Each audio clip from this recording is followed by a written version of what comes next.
I see a lot of people in the community saying that Silverwolf sucks, Silverwolf's trash, and Silverwolf's not worth it. And I also see a lot of people in the community saying that she is the best character in the game. So guys, I did a lot of testing with Silverwolf. I've went through a lot of different relics with Silverwolf, and I've made a build guide today.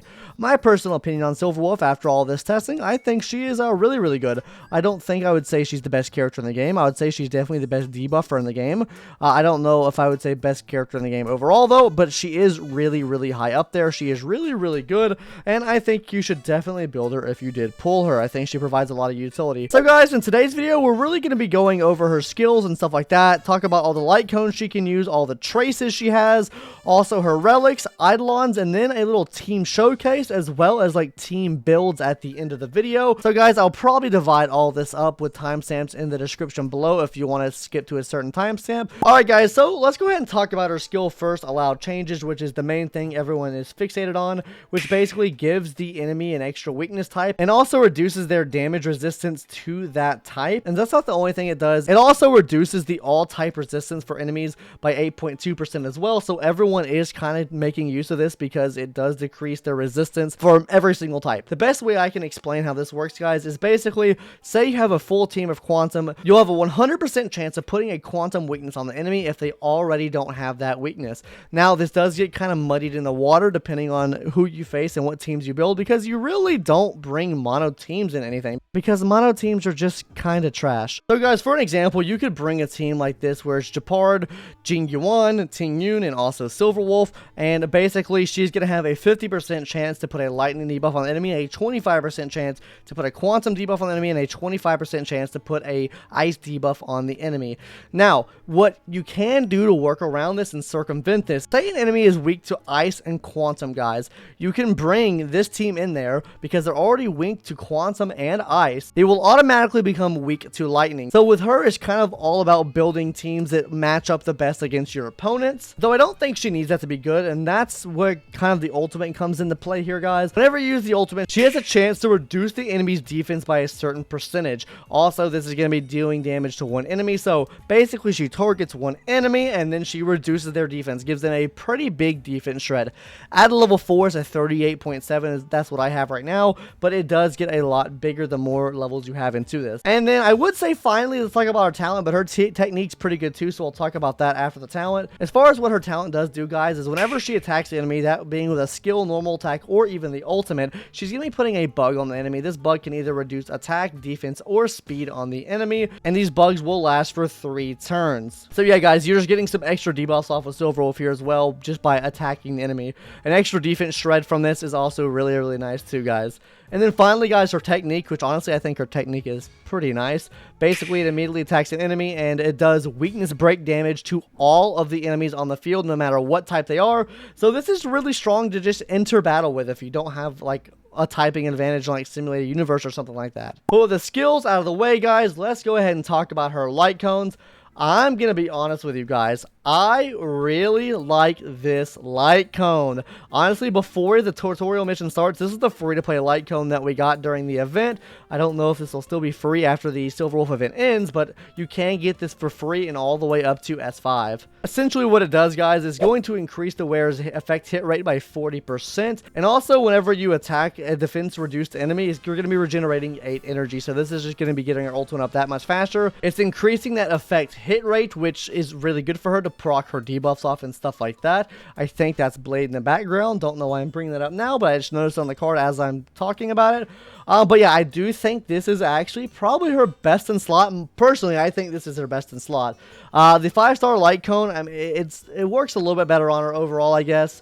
But I do prefer this one a little bit more. This is probably her best light cone, even though I think the other one is a little bit better, in my personal opinion. I just can't see summoning for this. I just don't think it's going to be good for everyone. Anyways, guys, it's going to be Instant Rain. Basically, it's increasing the wearer's effect hit rate by 24%. It's going to be increasing the wearer's crit rate whenever the enemy has 3 or more debuffs on them. And also, there's a chance to implant an Aether Code, which increases the amount of damage an enemy can take by 12% for 1 turn at an S1.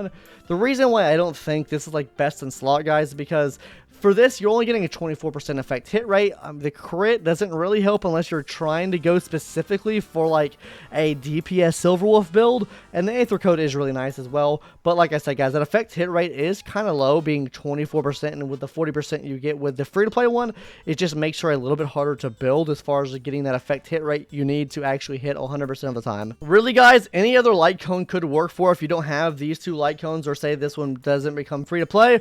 Other light cones will work for. Sampo's light cone could work for because it does increase your effect hit rate. You're not taking any effect of that increased DOT though. Really, you just want to be looking for anything that gives you increased effect hit rate. Like the In the Name of the World, the Inhility light cone here, that could also work for. Yeah, like I said, guys, you're just looking for anything that gives you increased effect hit rate. But that's really going to do it as far as the light cones goes, guys. Really just use the light cones with her face on it. Those are going to be the best light cones, honestly. Popping into her traces now, guys, let's go ahead and talk about her bonus nodes first, and then we'll talk about the order you should be leveling up her skills in. Alright guys, talking about the first bonus ability you get, Generate. Bug's duration is extended for 1 turn. Every time an enemy is afflicted with a weakness break, Silverwolf has a 65% base chance of implanting a random bug on that enemy. This is just really good, guys, is because you're getting more debuffs off on the enemy, especially when you're breaking their shield. That means you could potentially stack 2 defense debuffs on the enemy, which means even more defense shredded with the bug. Second one here is going to be Inject, guys. It's going to be increasing the duration of weaknesses implanted by Silverwolf's skill by 1 turn, meaning that extra type you put on the enemy will be lasting an extra turn. And then finally, guys, side note, if there are 3 or more debuffs on the enemy affecting an enemy when the skill is used, then the skill decreases the enemy's all type resistance by an additional 3%. Now guys, as far as how I'd level these up, honestly, I would level up Generate first, because this just lets you get more bugs on the enemy, which means more just debuffs in general on the enemy. Number 2 would be Inject here, guys, because Generate literally extends the amount of the weakness or the type that you put on the enemy. I don't know how to say the word properly, but you know, guys, what I'm talking about. It increases the amount of turns that typing is on the enemy. And then finally would be Side Note, just because this has a prerequisite of having 3 or more debuffs on the enemy. This is not something that you can really activate immediately. It's going to take generally around 3 turns before you can actually get this on the enemy if you're just using Silverwolf as far as debuffs go. Talking about the abilities now, guys, how I would be leveling that up is I would definitely be leveling up the ultimate first, just because the ultimate is your defense shred. This is where you're going to be giving the most damage to your team, is going to be by shredding that enemy defense. It's also going to be increasing the base chance that enemies get this debuff on them in the first place, which you can kind of counteract that with the build we're using today. But yeah, that's really it. Number 2, guys, I would be upgrading the skill, because this is going to increase the base chance of what Silverwolf will do. This also gives you additional reduction of the all type resistance on the enemy by a further percentage. This is also what's giving the extra implant of weakness on the enemy. And then finally, guys, would be the talent, guys. The talent just comes last, just because, I mean, these are real nice and all, but these are just a little bit better, decreasing all type resistance and increasing defense and stuff like that. This will reduce the enemy's defense, but guys, like I said, just that's the order. Ultimate, skill, and then finally talent. But guys, before we hop into the relics, make sure you guys subscribe to the channel, because only like I think 2 or 1% of you guys are subscribed to it, so it would really help the channel out. If you guys want to see more build guides, they'll be at the end of the video. We'll also have more coming out as soon as more characters come out. Also, if you guys want to see any other content on the channel, just leave it in the comments below, and I'll make sure I try to do that stuff. Now guys, as far as the relics goes, I am running just a debuff, pure debuff Silverwolf. I'm not running anything. I'm not trying to run DPS Silverwolf, because you need generally E2 Silverwolf to run a DPS Silverwolf. So yeah, we're just running full debuff Silverwolf here, guys.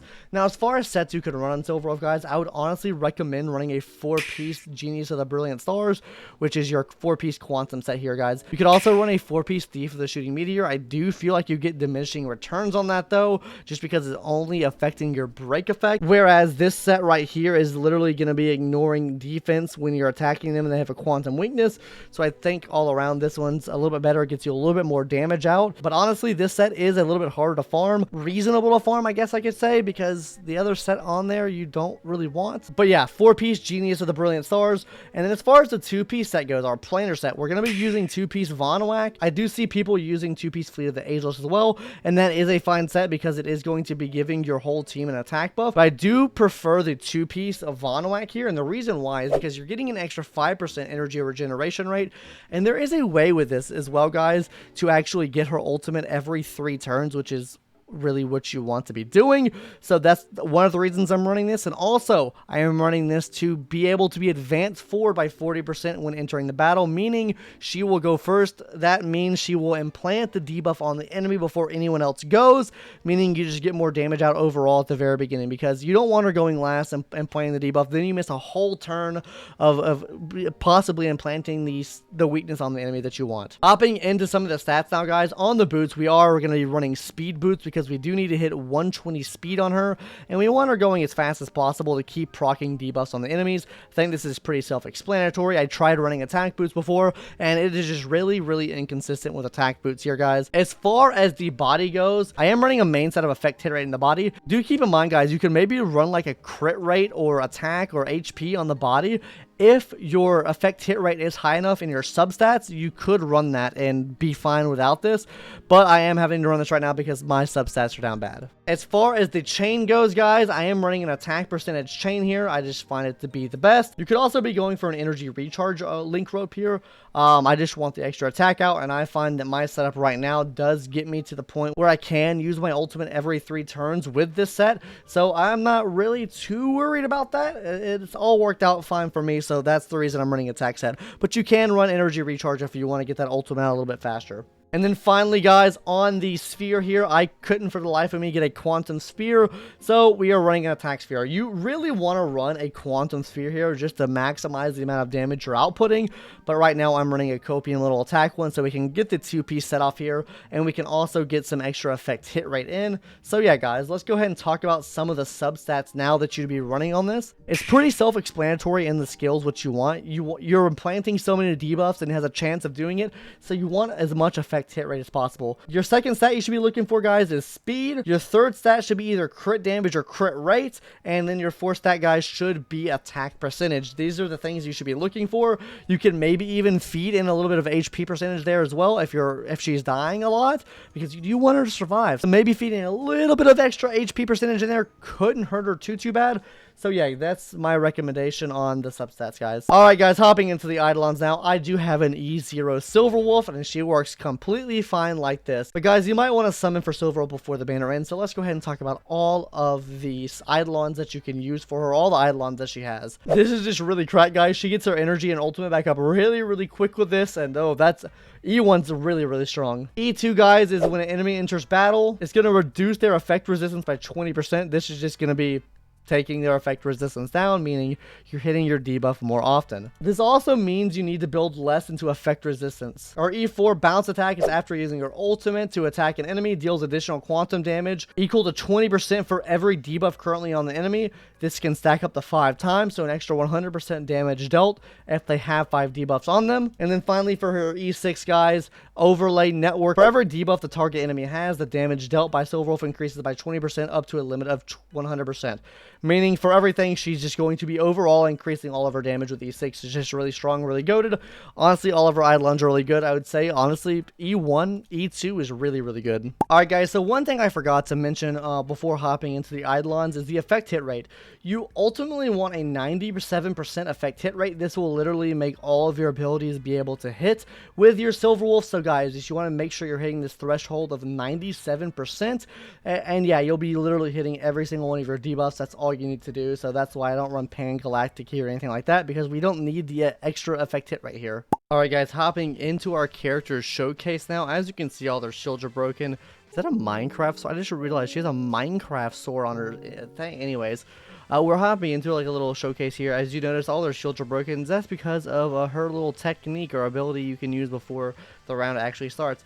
And see, by using Von Whack, we are actually starting first. We have double lightning here as well. So what this is going to do for us, guys, is whenever we use the ability to impair here, it's automatically going to give us the reduction for the quantum, because we do have double quantum and double lightning here. So we are able to take use of that just by matching up some of the typings with the enemy here. Now, I could have run Fire MC instead of Ting Yun, but we want this to go a bit faster for Azila here. So let's just go ahead and cleave through here, see how much damage Silver Wolf can do, and see how much damage increase we could possibly do on the enemy. So this is going to be an attack. Okay, so we're at 12k right now. This is with the defense reduction that Silver Wolf is giving right now.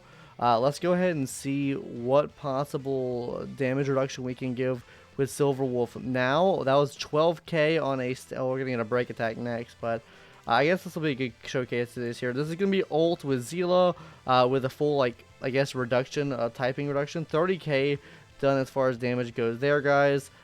They have double defense down. If we go look here, guys, we broke the shield, so we should be getting that. Yeah, so we broke, the shield is broken, so we are getting that bug there from the shield break for that 5.2 defense right there. We have a speed debuff, we have a defense reduction from the actual ult itself, and yeah, so it's not too bad as far as that goes. Yeah, let's just go through this a bit more, see how much damage the will do now.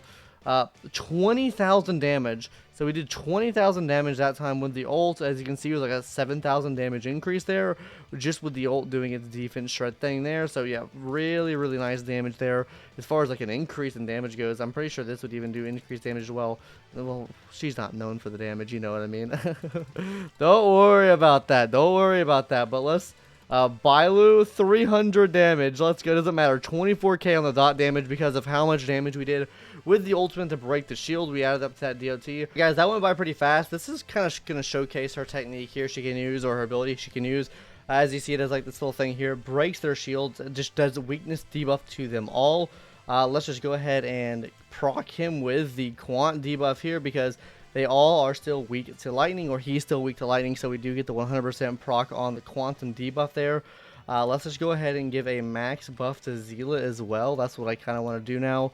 Just give her a max buff, even though we're not taking use of the energy there. I'm not really too worried about that. We're going to see the damage that Zila will do now at a max buff. Let's just go ahead and do an attack first, throw in an attack. And now we're going to use the ult on him as well. This is not going to break shield, so it might not be as big damage as last time, but let's see here. 26,000. So yeah, it's pretty close to the shield break damage we did before of 30,000. I think she probably would have hit closer to 50,000 there if she would have actually broken the shield there, but we didn't break the shield, so very unfortunate there. So yeah, guys, that's really all I'm going to do as far as the showcase those. I showed you the damage increase that she can do, debuffing the enemies. Let's go ahead and talk about what kind of teams that she can be ran in, or how she needs to be run in teams, because it can be kind of particular on what teams you need to run her on just by like typings and stuff like that goes. So let's take stage 3 here for example, guys. As you can see, the weakness on my main man here is he is weak to wind, quantum, and fire. So say we wanted to use our man Jing Yuan. Say we just wanted to use him on this match here. A team that would be very viable to run here would actually be to run Fire MC for our tank. Then we run Miss Silverwolf here for our debuffer. Then we run Ting Sneed to actually get the damage buff off for Jing Yuan. Now you could always run, I guess, a healer here instead, like a Bailu or something else. As long as you're matching up the typings. And then also, of course, Jing Yuan here. This will give us a 100% chance to apply a shock weakness to the enemy, or make them weak against electric or shock. So this is really good for something like that. Really, guys, you don't have to build a mono team with Silverwolf. As long as the other types match, you should be able to make a pretty decent team, and she'll be able to work out really well in those teams, just because of all the debuffs she's adding onto the enemies, all the defense shred she's doing, and the amount of resistance she's bringing down with the enemy as well. So yeah, guys, overall, Silverwolf's popping off.